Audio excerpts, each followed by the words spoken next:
Teaching is one of the most rewarding jobs in the world, but sadly, it isn't always as rewarding when it comes to money.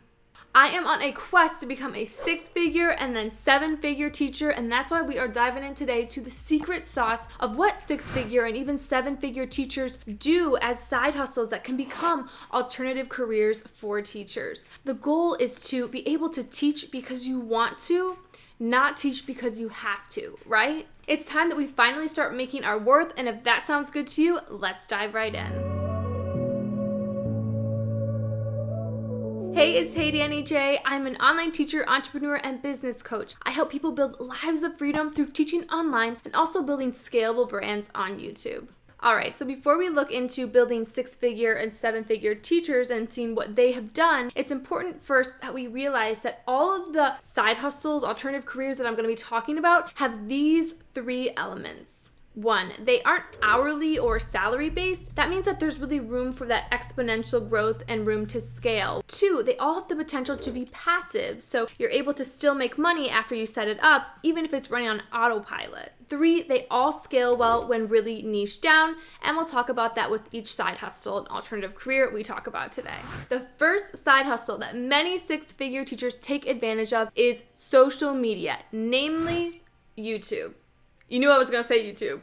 Since the blow-up of social media, teachers have really been able to harness the power of building a personal brand. And if you're like, personal brand, what? I don't know what you're talking about, then definitely check out this video where I go in depth on building a strong personal brand. A few months ago, I interviewed former teacher Casey Morris, who's built a multi-million-dollar company, and she says that YouTube still serves as one of the top funnels for her company. YouTube is different than other social media platforms because it's a place where people are really going to learn rather than just be entertained. So when people learn things from you on YouTube, you're seen as an expert much faster. You're able to build trust with your audience. Now, blogs are also pretty lucrative as well, but more people are willing to write and less are willing to actually take the time to put out videos. So if you can get on YouTube, you're going to be able to rank better in search and also scale your business faster than if you were to start a blog generally. So does YouTube fit the criteria?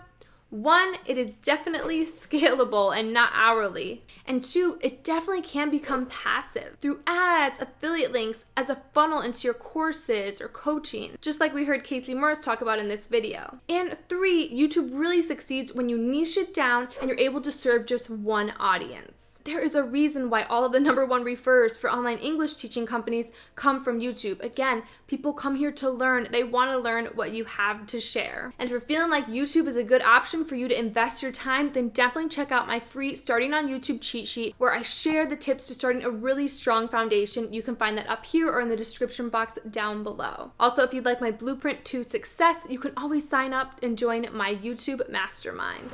The second side hustle or alternative career for teachers is teachers pay teachers. Lisa Markle Sparkles replaced her full-time preschool teaching job by selling digital clip art, digital curriculum, and rewards on Teachers Pay Teachers. If you haven't seen her interview, definitely check it out. She is a wealth of Teachers Pay Teachers knowledge. Like I mentioned before, Casey Morris was on my channel. She built a multi-million-dollar company that started in Teachers Pay Teachers. And she says some of her clients have even hit that 6-figure mark, which is pretty incredible. But Casey Morris didn't become a millionaire through just Teachers Pay Teachers. She has coaching and courses, but there are $1 million Teacher Pay Teachers teachers.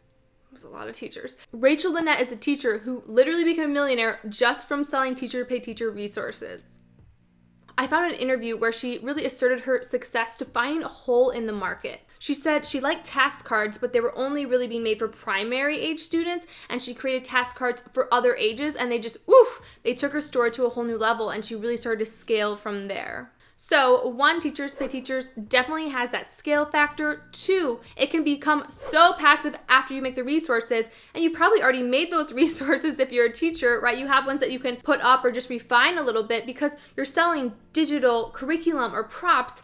It can be really, really passive. And 3, like Casey Morris said in our interview, the shops that do the best are ones that are really niche down and serve one target audience. The next top side hustle that many 6-figure teachers do is create courses and memberships. Now, this is a really hot topic for teachers. Everyone wants a course or membership because it really checks all the boxes. Now, make no mistake, courses and memberships take loads of work up front, but they really can scale and create a lot of passive income. A great example of a teacher who has quickly built a wildly successful membership is Lainey Goff. Now, I love Lainey. We are like two peas in a pod. We just did a lab the other day and we should not be allowed to do those.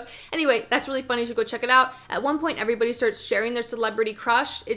Anyway, Lainey Goff, in an interview that we did on YouTube a few months back, she talks about building up to a six-figure business through her membership. And now, since then, she's also built a course. But Lainey just didn't build a membership out of the blue. She really found a niche and a hole in the market where she was really into the tech side of things. And she also saw that many Outschool teachers, they were struggling with tech. And she brought these two things together and created something that teachers really wanted and needed. And she really niched it down. So number one, courses and memberships, they definitely have that scale factor. Two, courses are really, really passive. Memberships are a little less passive, but still, you're not showing up every single day usually, and you're not really trading as much time for money like you would be if you're teaching in the classroom or you're teaching hourly. And three, like we learned with Lainey, when you can really niche down and serve one audience with a membership or course, you're really going to find success. The fourth way that teachers are building six-figure businesses is getting on teaching platforms where you're paid per student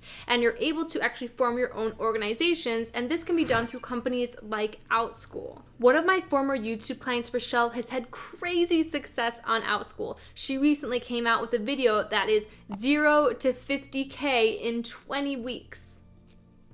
Rochelle, after finding a lot of success on Outschool, built her own organization, Smart Cookies, where she was able to make her teaching more passive, which is one of our main things, by hiring on teachers to teach her classes. Again, then she's not trading time for money, but she still gets to do part of what she loves. If you have never heard of Outschool before, then definitely check out this video where I dive deep into Outschool and all about the application process. Now, do companies like Outschool that pay per student and allow you to create your own curriculum fit this criteria? Well, number one, if you can create an organization and be able to hire on other teachers, then you are really able to build something that scales and then it's less hourly, right? So it has the not hourly factor with scalability, and also it can become passive because you're giving classes to other people in your organization and you are just creating the classes and not necessarily teaching them. And three, teachers and organizations on platforms like Outschool do the best when they are really niche down, when you find that thing that you really love teaching on and there's also a demand for it. And that's something I know Rochelle talks about in her videos and I talk a bit about in my Outschool video as well. Personally, for me, I'm not interested in forming an organization on Outschool, but I still teach for them a little bit because $50, $100 an hour doesn't suck, and it allows me to be able to make a little extra cash while I'm building up these other companies that really have that skill factor that I'm interested in. The last way that teachers are building up to six figures and making that money is through selling physical products through places like Shopify, Etsy, or even Amazon. According to Jungle Scout, it says new Amazon sellers are making an average of $42,000 in annual profits. That's not average. That's not bad, right? Especially if you're already teaching. That's some good money right there. Also, according to Jungle Scout, 1 in 5 sellers make $25,000 to $250,000, which is a really big gap, but anyway, $25,000 to $250,000 a month. What? A month? That is not taking into account, though, what they're putting in terms of like buying those products, but still, that's some good money right there. I think selling products to teachers or to a niche market is really, really profitable and a good way to go, but it takes a lot of costs up front. So that's why I have this listed as last, because you have to pay for inventory, you have to pay to get things made and manufactured. So I think it's a better option to do something like Teachers Pay Teachers, where you're selling digital resources. Even on Etsy, you can sell a lot of things digitally, and I really think that's a way to go because there are no startup costs, or at least way less than a physical product.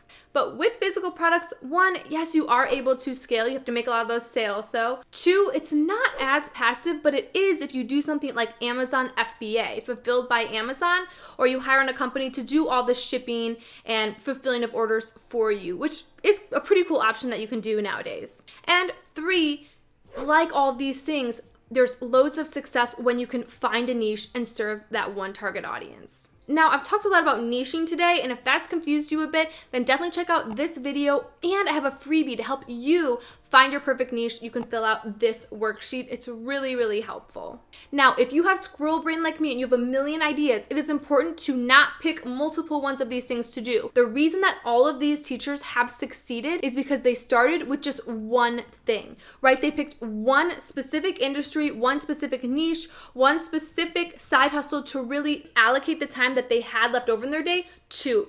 They didn't try and do all the things. If you try and do all the things, you're gonna fail at all the things, unfortunately. That's just how it works. Try to really pick one and stick with it. Now remember, start scared and stay weird. Be true to yourself. Bring your story, strengths, and struggles to the table to help you really blow up your business. If this was helpful for you, it's so helpful for me. If you can give it a thumbs up, take a screenshot, tag me on Instagram, say hello, and I will see you next video.